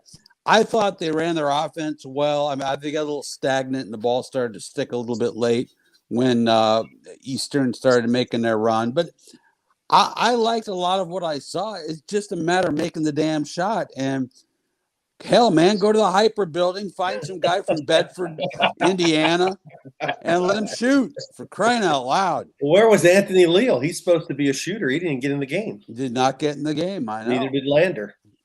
Yeah, well. That's questions that came up. Lander and Leal did not make it in. It was a 9-man rotation total used last night. Right. Jordan Geronimo did. You saw his athletic ability, but not a lot more. Todd calls him an OG type, and he is. He's still has to find his offensive. Is he going to shoot? What's he going to do? He's an all-around kind of guy. I get that, getting rebounds and making some fantastic dunks, but if you're going to be in there, I think if you look at the plus minus, he was -9 when he was in, or 12, -12, but that could also be attributed to the guys around him, the rotations. But he's not a shooter yet. He's, what is he offensively? Yeah, exactly. Right now he's an athlete. Right. I'm not sure if he can play basketball, but he's an athlete. He needs to be an offensive rebounder and a facilitator and a hustle guy. Right. Until he develops some kind of a face-up game. He backed he backed somebody down in the second half and put up a shot and didn't go in, but he had that one alley-oop dunk that was impressive. But yeah, he needs to develop a face-up game, improve his ball handling, and become comfortable with his jumper. And we got tons more games throughout. It's a long season, 5 months. So there's tons more. And you can't judge much on one game. You've got a long way to go. Lots of other games last night, though. Fun. Of course, you had the two gigantic matchups with Kansas and Michigan State. Michigan State putting on their typical early season performance of not playing all that great, losing to them. Then a funner, more enjoyable game, I guess, with the Duke-Kentucky game. Man, some freshmen. There was some high-level play in that game. Yeah, Duke looks like they've got the best freshmen in the country, in my opinion. Maybe two of them, Banchero and the point guard. Keels, is that his name? Yep. I listened to the game on the radio driving home. Yeah, Duke's going to make the tournament this year. Last year was an aberration.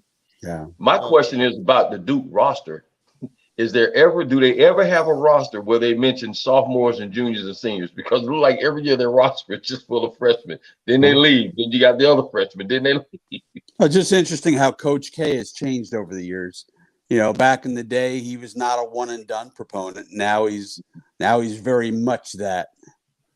Yeah. Well, you've had to become that, and they get those guys like the freshmen that are superstars that are just those once in a generation talents that can do things that sophomores, juniors, and seniors can't do. But now Kentucky has really used that transfer portal where Coach K was always the one and done because he was a recruiting guy, not a X's and O's guys. And now I think that they've made the smart move of just wearing that transfer portal out and taking the best players they can get from all these other places that maybe didn't have a chance to play at a Kentucky or anything like that until they've developed their game now. So they're doing a good job of that, although they took the big L last night.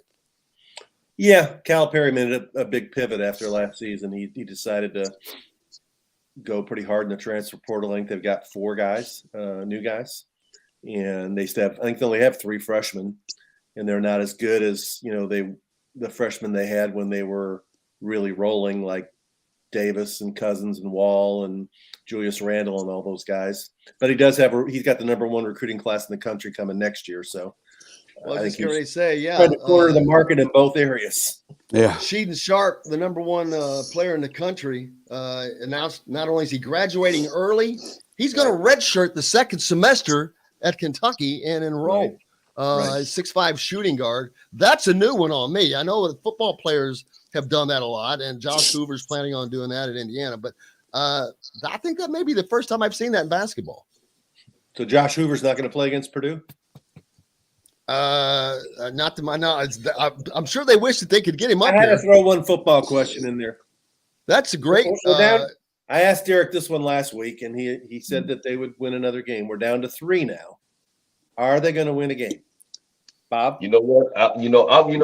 I'm a ride or die Hoosier, and I'm gonna tell you something right now. Listen, man. We didn't listen. We're not getting the job done. It doesn't look great, but yes, we are going to win a football game. And I believe we're gonna knock out Purdue. If you ask me, my opinion. Okay, so they got Rutgers this week. Who do they have the week after that? Minnesota. And then Purdue.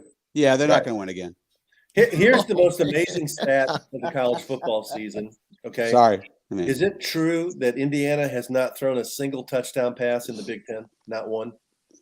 Yes, and they haven't thrown I don't think they've thrown a touchdown pass to a receiver since it's been Idaho. Yeah. But 6 Big Ten games and they don't have a single touchdown pass. That's hard to do. You're right. I mean, listen, I totally agree. But you know what I'm saying? And Bob, I respect your opinion on that. you come right at me with it, and I love that. But I got to tell you, brother, we are going to win another football game between now and these next 3 opponents. You can believe it. Well, man, I'm an IU grad. I hope you're right. I hate to see them struggling the way they are, but gosh, there's not a lot to recommend that team right now. And just to man. clarify, Donovan McCulley did throw 2 touchdown passes against Maryland. Just wanted to fact check that. But were they the running backs or receivers? Oh, to a receiver. That was the key there. Okay. I don't know. No, never mind. I could be wrong. A wide receiver, I think, was the stat. Weren't both the gotcha. Peyton Hendershot? But thanks for playing, John. I don't. That is love it. What's amazing is we've all watched Indiana football for a long time. I think we all thought that they had moved the program forward, and I don't think anybody thought that they would fall back as far as they've fallen back this year. Yeah, Las Vegas didn't even think that. Yeah, I mean they haven't won a conference game. Oh, this is getting too depressing. Yeah, boy, we're really ending on a sad note. Man, I can't we thank are you coming enough. back, gentlemen. We are coming back. I'm telling you right now. I keep saying this. We are on the door. This season, we can't do a thing about it, but we are on the doorstep of dominance, guys. Trust me when I tell you that. Maybe not this season. It's obvious, but stick with us, brothers. We are on the doorstep of dominance. That's his catchphrase that I've coined him. That sounds like a book title. We don't even know who's starting at quarterback this week. Penix and Tuttle both were supposed to practice, so I don't know if that's gamesmanship. Is Carr available? No, they don't. They tell you nothing injury related. They really like to play that close to the vest, and I think I guess I understand that now with as down as they are with players. You're not gonna win in the Big Ten with a true freshman quarterback and a walk-on running back. You're not. No. You know what? And you know what? You're right. Donovan McCulley he's been thrown to the fire. I give you that. You know what? And it's not going to surprise me if we don't.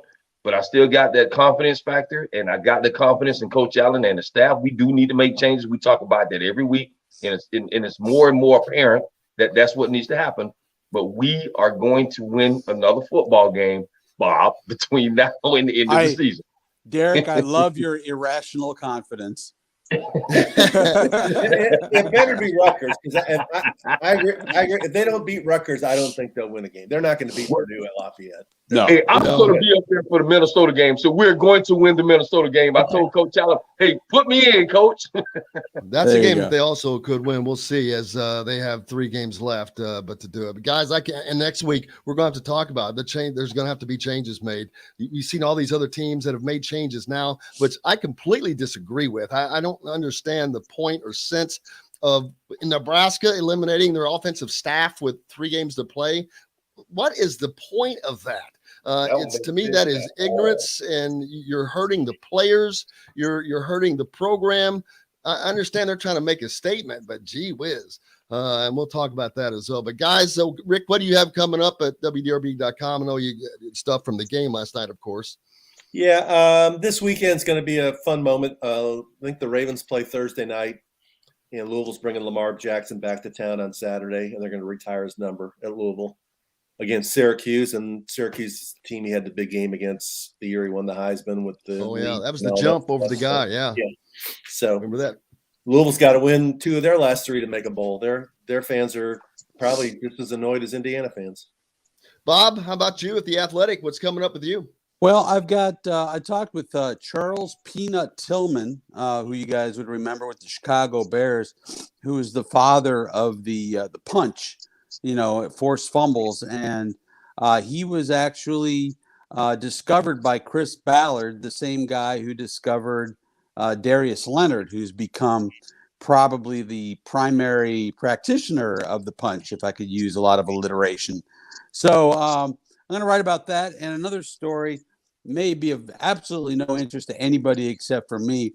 But if you remember, Jay Mariotti used to be, a huge presence in both the local and the national media.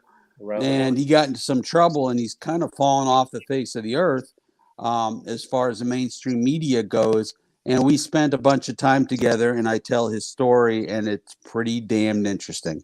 Well, I can't wait to read it. I promise you. For sure. I can't wait till it comes out. I don't know when it's coming out, but I'm looking forward to it. Well, make sure you let us know. Have you already written it?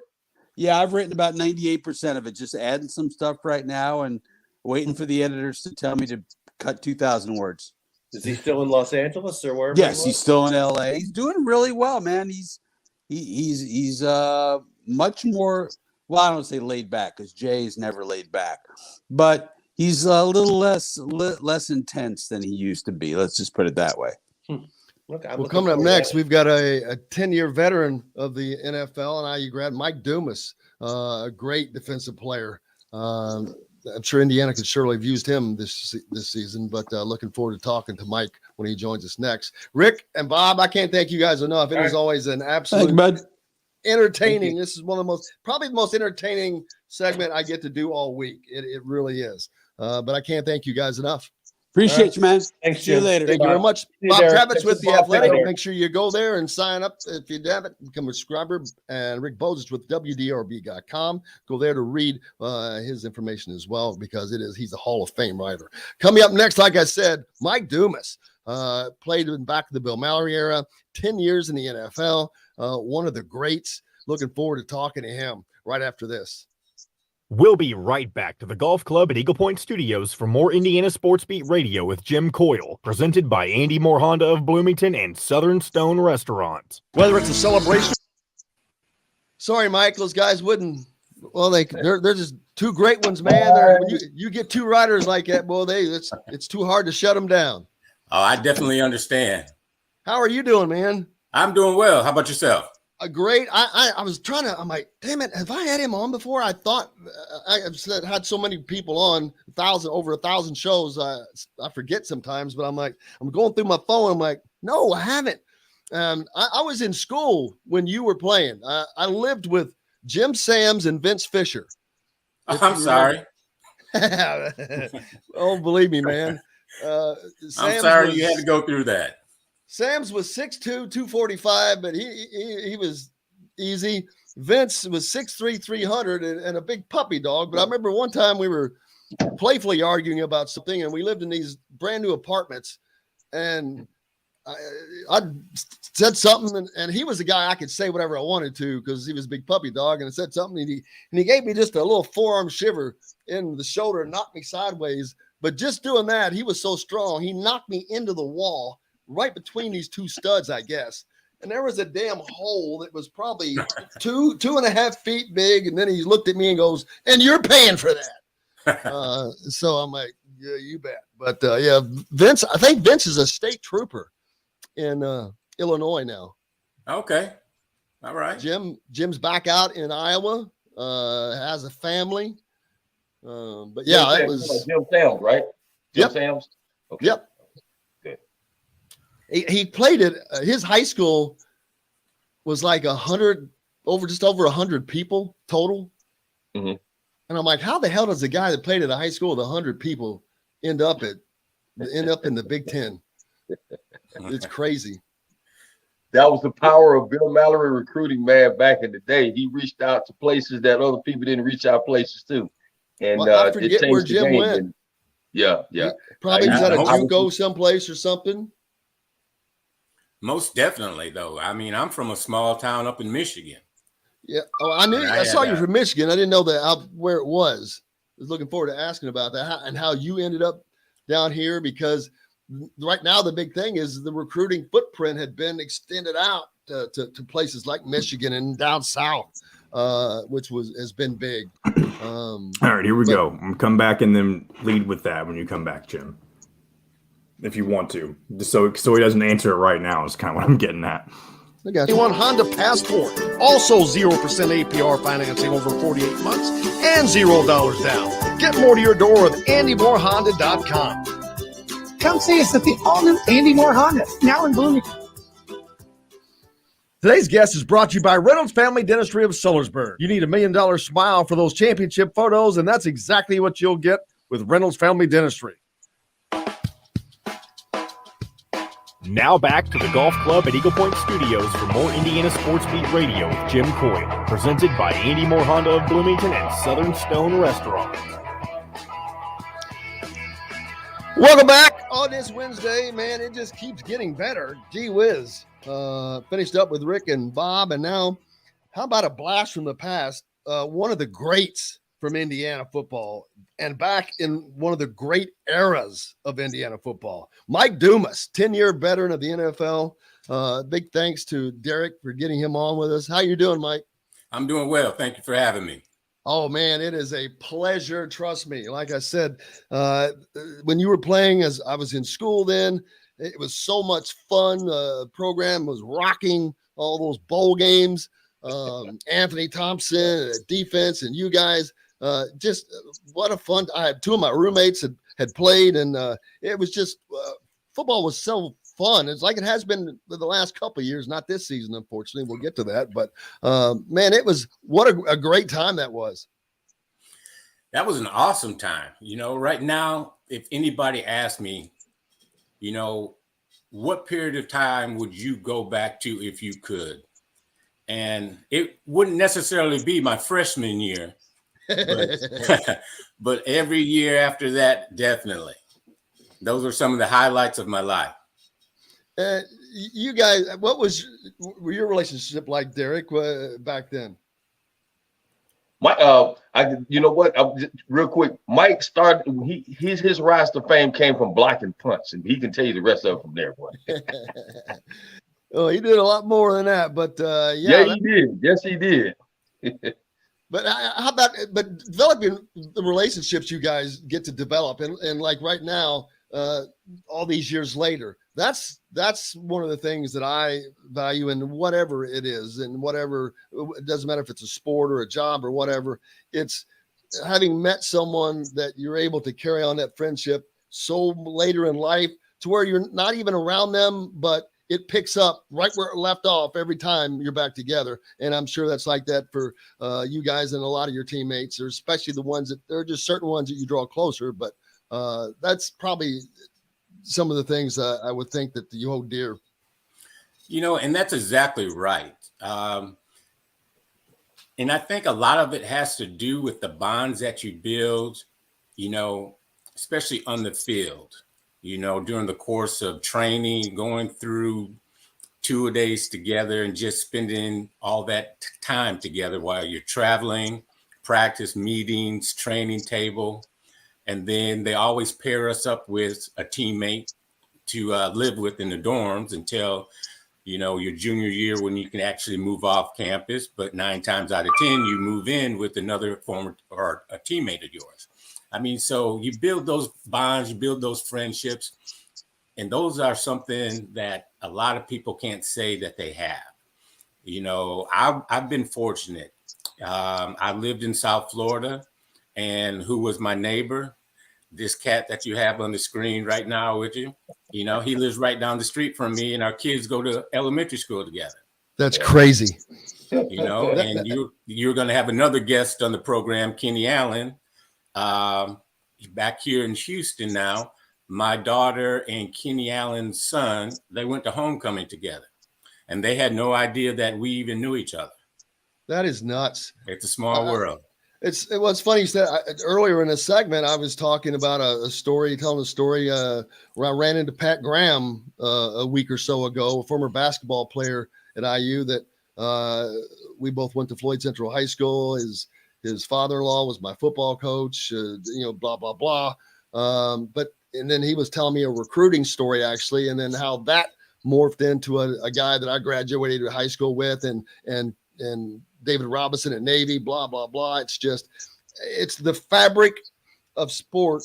I don't think there is a fabric like sport that brings people together like this. There's so many degrees of separation that's mind-boggling. Right. Correct. I feel the same way. I hadn't seen Derrick in probably 8-9 years. After college, he went and joined the service, and I was playing in San Diego, and we flew out to play Miami Dolphins. So when we would travel from the West Coast to the East Coast, we would always leave 2 days early. So when I got to my hotel room, I had a message on my phone. So I dialed in to check the messages, and it was him. It was Derrick, wanting to get together. So we went out, had a meal, and were able to kind of break bread then and kind of catch up. So it was nice. I mean, and you never know where you're going to be when you're going to run across somebody, that is a blast from the past. Yeah, there's nothing like it. You played 10 years in the NFL. I was talking to Derrick about that earlier. I said, that is a career. And I was guessing, I said, I'd have to guess the average life expectancy in the NFL is, I said three. I think I said three. I was going to say 3.5 to 4, and I already said 3.5, and he already held his fingers up to 3, and which is exactly right. Lasting a decade in the league, man, that is a chore. And to do that is an accomplishment in and of itself, but had to talk about the blast it had to be. Played for the old Houston Oilers, which that is, I love the fact. I hate the fact that teams are not what they used to be. I want the Oilers to be the damn Oilers. Leave that stuff alone. But that's a whole nother deal. But playing in the NFL, what a blast that had to be. You know what? It was a great time. It was. I'm sure it was more of a blast after, because it's such during it's mind wreck, I'm sure. I mean, it's kind of surreal, with a career longevity average of 3 years and a new crop of new draft picks coming in every year.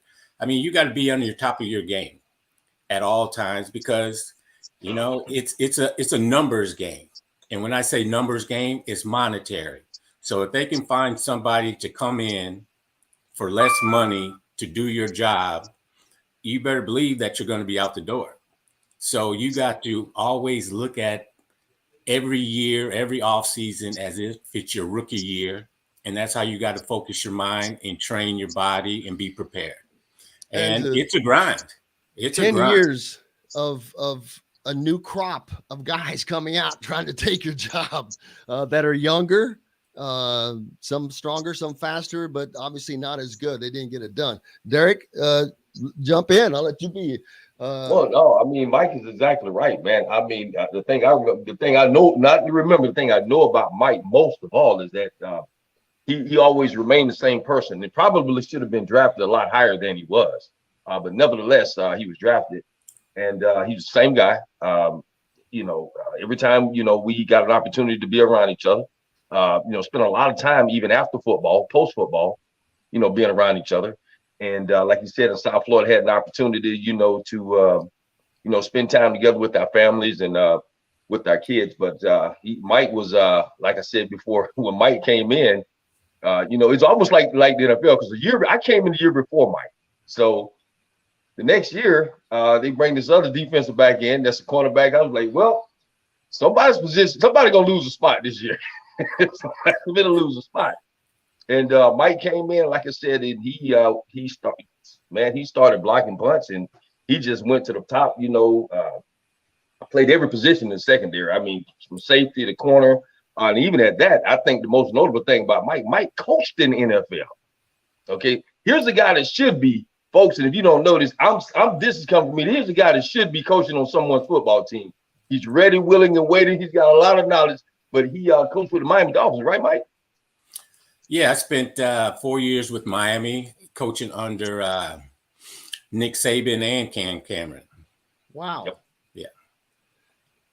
That's a nice tidbit to learn.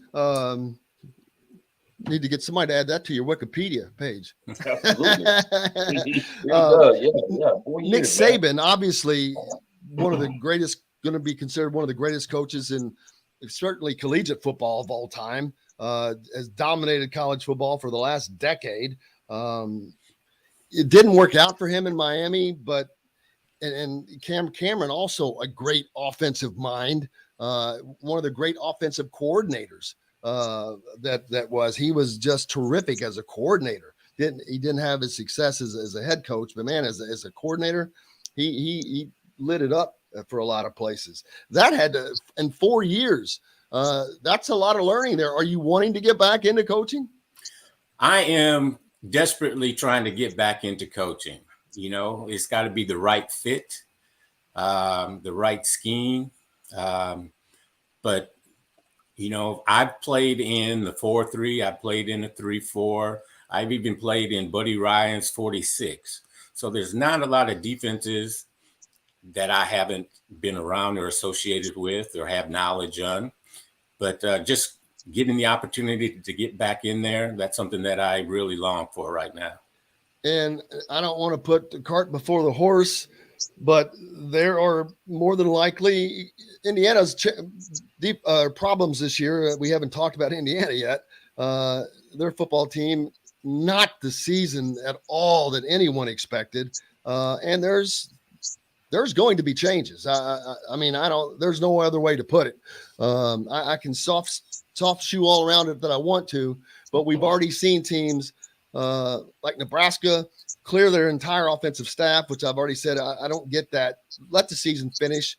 But the reason these colleges are doing this is the commitment day has been moved up for recruiting. It used to be in January, I think, but now it's moved up. So they're trying to get in front of that, which again, I don't like it. And I don't think Indiana will do that. I think they will wait till the season's over, but wow.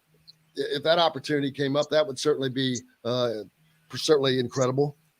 That definitely would be ideal. You know, what could be better than go back to your old alma mater? So that would be ideal. I would definitely be very interested if that does happen. Now, as far as Nebraska goes, that decision that they made just tells me they're desperate. That just shows that's a decision based off of desperation right there.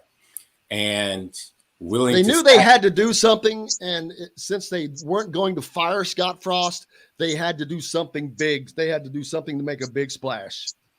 Yeah, but you're making that big splash at the expense of those kids. Yes, I agree. You know, and I don't. Why would you do that? I mean, how in the hell are they going to compete these last 3 games? And what have you told those players that? Like it almost said, all right, we're quitting on this season is what the administration is saying.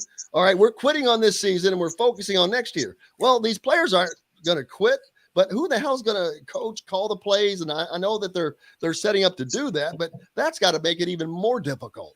I mean, but in the college ranks, you can only carry, I think, 9 assistant coaches and then the head coach. I think it's been expanded up now. 10. Okay. I think. Even with 10, if you fire 4, now you're going to have grad assistants leading these team meetings, you know, these position meetings, and making corrections out on the field, you know, game planning. And that's not something that's really in their wheelhouse. You know, so that's to the detriment of these student athletes who are, granted, they're on scholarship, a lot of them, but to give them a subpar coaching staff for 3 games, you can't tell me you couldn't last and extend this for 3 more games, 3 more weeks, and then make these changes. I mean, that's desperation, and I really think that is the head coach trying to save his own skin right there. Yep. And these promises and the changes that he's going to do. Yeah, I said the very same thing. I'm going to get rid of you before they get rid of me. Exactly. And that's, you know, and I tell you, you know, and I, you know what, I sincerely, wholeheartedly believe in our head coach, Tom Mallett. And I'm thinking the same thing. Listen, Miami brought back Ed Reed, the great Ed Reed. I think we should bring back the great Mike Dumas and help motivate some of those players and put him into a position to where he can have some kind of contact and encourage those players. Because once he gets there, I mean, the ceiling is high for Mike. You know, once he just gets in that program, in my opinion, Indiana will be a great place. In my opinion. Have you had a chance to watch Indiana play throughout the season, Mike? I have been able to watch a few games. Yes. Which games was it, and what did you see? I mean, because offensively, they've been a wreck. Defensively, they started out really strong, had some injuries. They got a guy in like Taiwan Mullen and Reese Taylor who've been hurting them on the outsides on the defense and corners. But they've been strong, but they kind of hit up defensively. But what have you seen? What I have observed is they're having trouble moving the ball. I mean, they have a 2-quarterback system. And, I come from the mindset, if you got 2 quarterbacks, you don't have one. If you got 2 of them out there playing, splitting reps or alternating games, then you don't have one solid one. So, and it's hard to move the ball. I think they need some wide receiver help, offensive line help, because even with 2 quarterbacks, if they're running for their lives and having to run the ball because they can't push the ball downfield, then that's going to be an issue. The defense, it needs to be shored up a little bit, some key spots. I know they had a pretty good safety there last year. I think he might have graduated. I'm not sure if he's still there this year. Tamar Johnson? Yeah. No, Tamar Johnson, he's in the league, man. Okay. I was very impressed with how he played. I watched him a lot. I like what Michael McFadden has just, man, if you didn't see the Michigan game, there is one play that should be his entire highlight reel for the NFL where he comes up the middle, he blows up 2 linemen and gets to the quarterback, gets the sack. And Coach Warren was talking about him in the pressers earlier this week and says he's a guy that plays the same way on play 70 that he does on play 1, that he is just go, go, go. And you see it, man. God, I love watching him play. If you had 11 of those guys, you'd be winning a whole bunch of games. Exactly. I mean, and you got to replace that guy next year, because you got to know Michael McFadden's gone. He's en route to the NFL. He's not coming back next year, man. I mean, Derrick, if you think about it, back in the time we were in school playing, we didn't have the 5-star, 4-star athletes. We made do with what we had on the field, and we could put, on the field. And a lot of it has to do with just attitude, mental toughness, being able to know where you're supposed to be at any given time and just not making a lot of mistakes. I mean, and if you do that, I mean, for the whole duration of the game, you're going to be in a lot of games and have the opportunity to win a lot of games. Now, we did have some talent offensively and defensively. I mean, so, we fared very well during our tenure at IU. Well, Jim, if you remember, Eric, it had helped when you had obviously a Michael Dumas back in, patrolling the secondary, but also when you got an Anthony Thompson and then you got a Von Dunbar waiting right behind him, then you got an Eric Moore for the open. that helps. Indiana's got a stable of walk-ons right now running back, unfortunately. We need to take a quick break. If Mike can hang on, we'll finish it out with him. And so, because I'm enjoying this so much, but let's take a quick break. We'll be back. Make sure if you're down in Southern Indiana, especially in Sellersburg, go visit our good friends, Dr. J at Reynolds Family Dentistry, and get that championship smile when you're coming to the IU games. Back with more right after this. We'll be right back to the Golf Club at Eagle Point Studios for more Indiana Sports Beat Radio with Jim Coyle, presented by Andy Moore Honda of Bloomington and Southern Stone Restaurant. Whether it's a celebration. All right, about 5 minutes when we come back. I didn't know about the NFL coaching stuff. That's very interesting. And I also own Indiana Rivals, and I'm sending a note to my guys, my writers. I'm like, all right, y'all need to watch this because here's a story for you. But yeah, that info needs to get out because there's going to be changes. That's just a matter of, that's just a fact of life.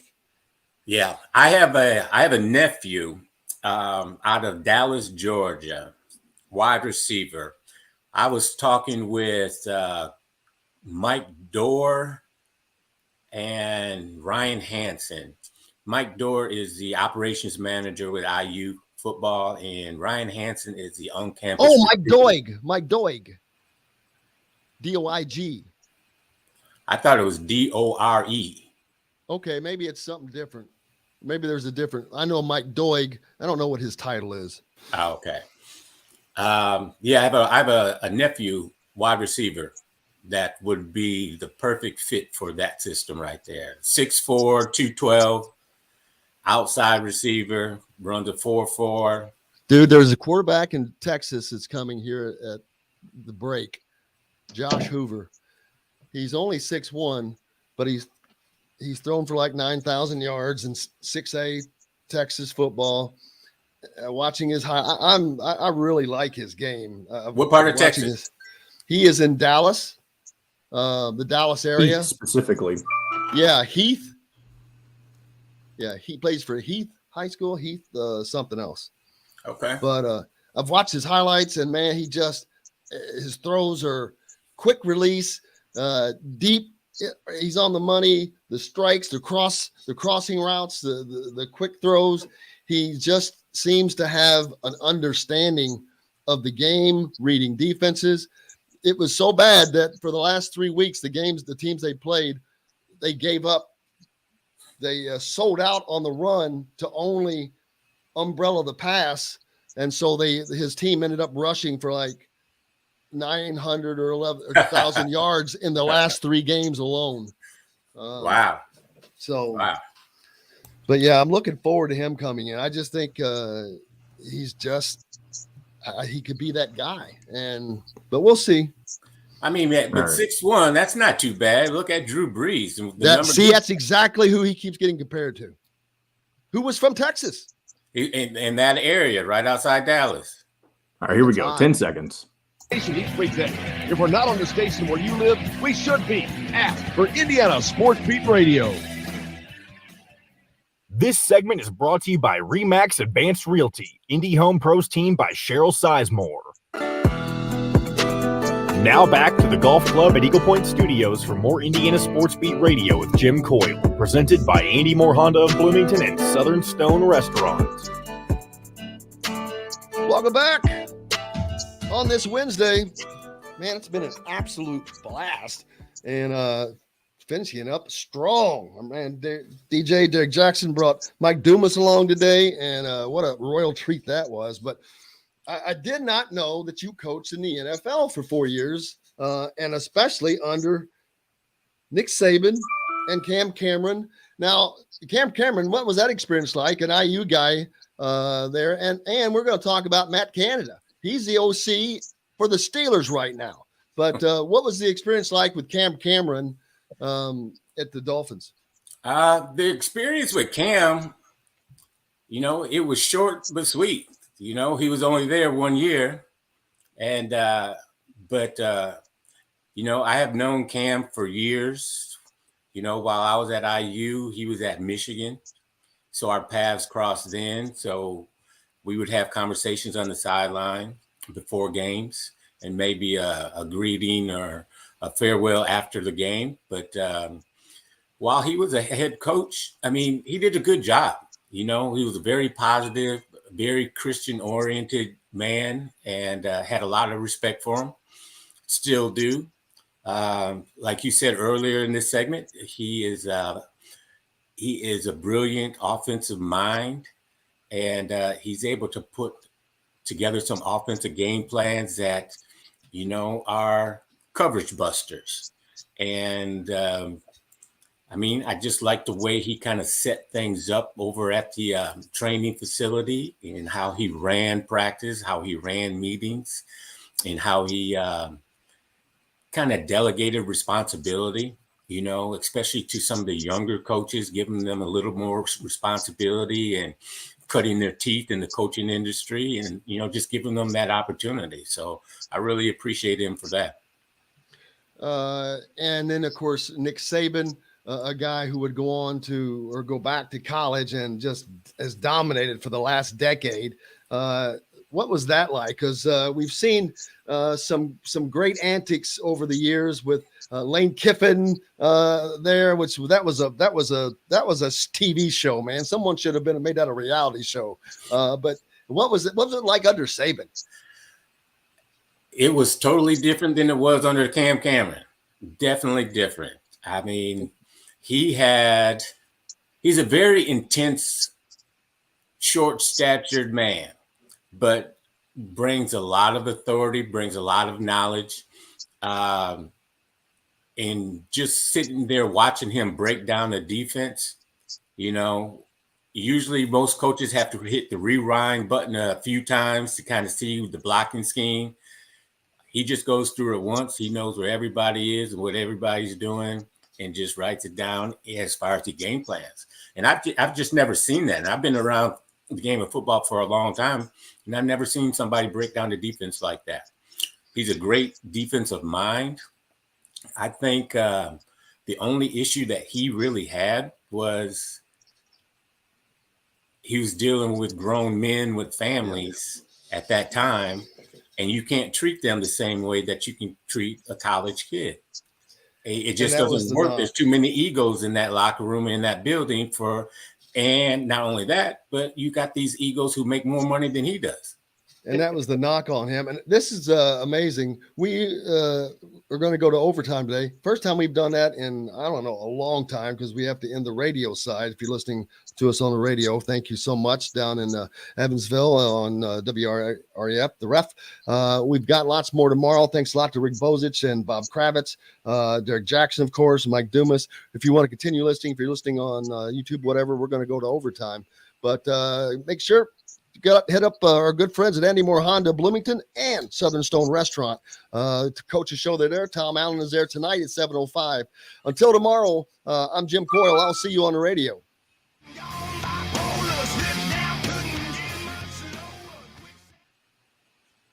All right, we're good.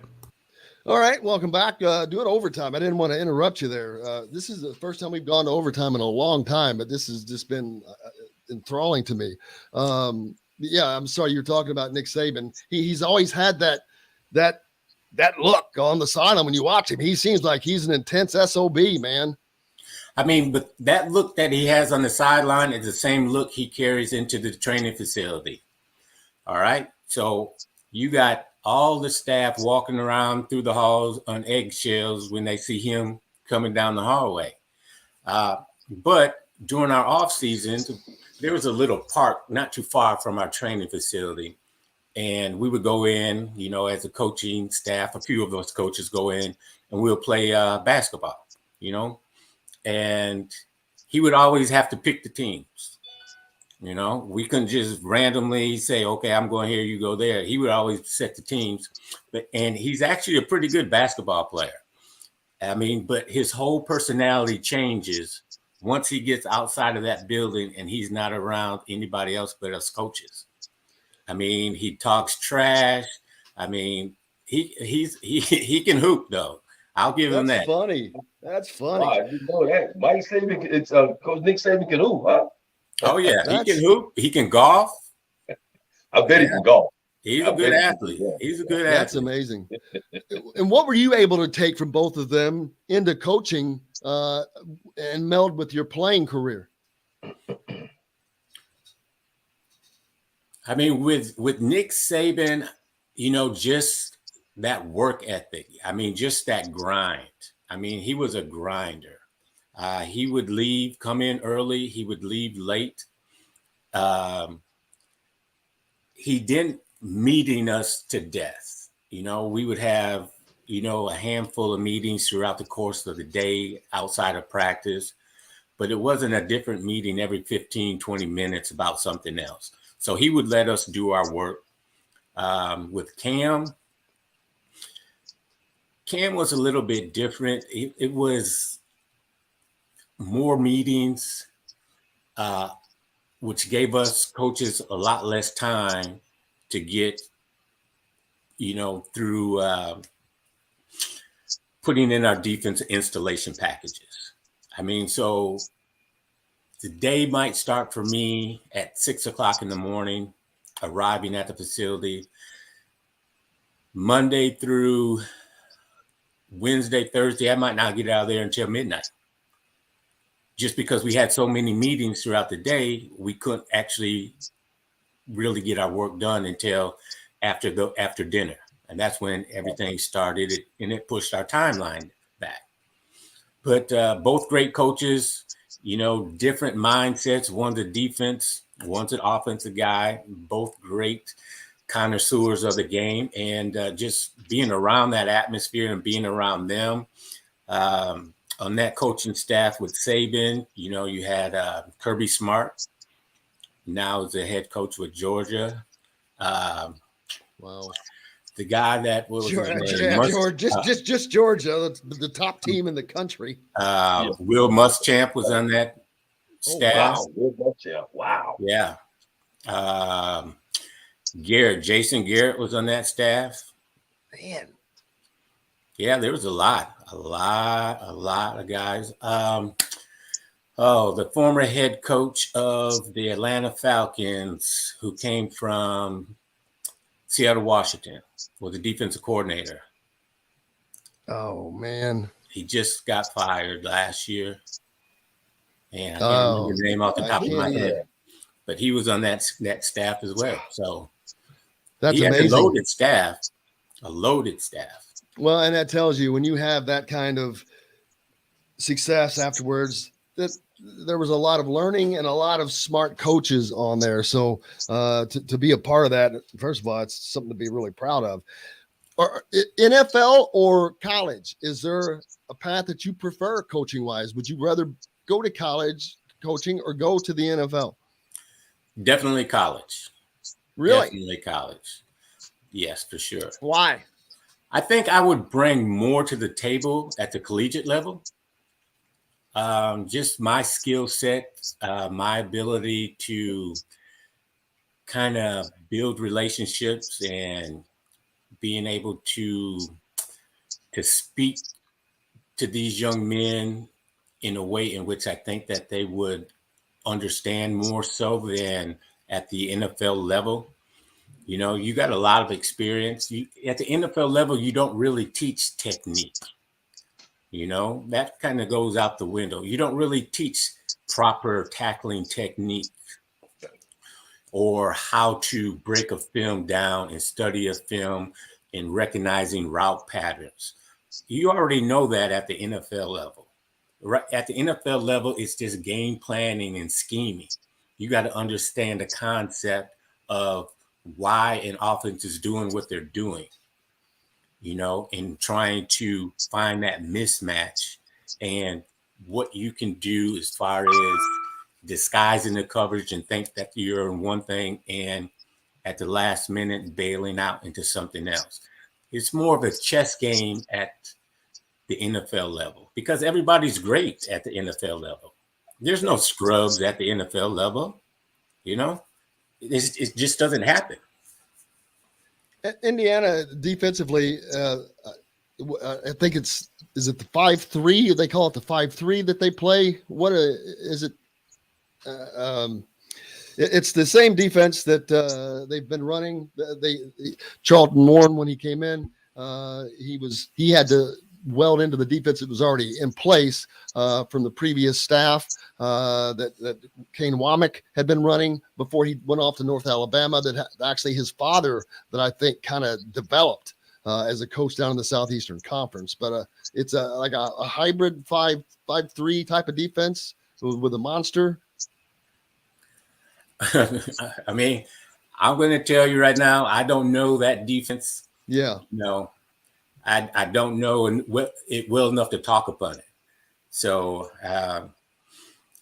and if they've been running this for, I don't know how many years. I mean, they had a pretty good, decent season last season.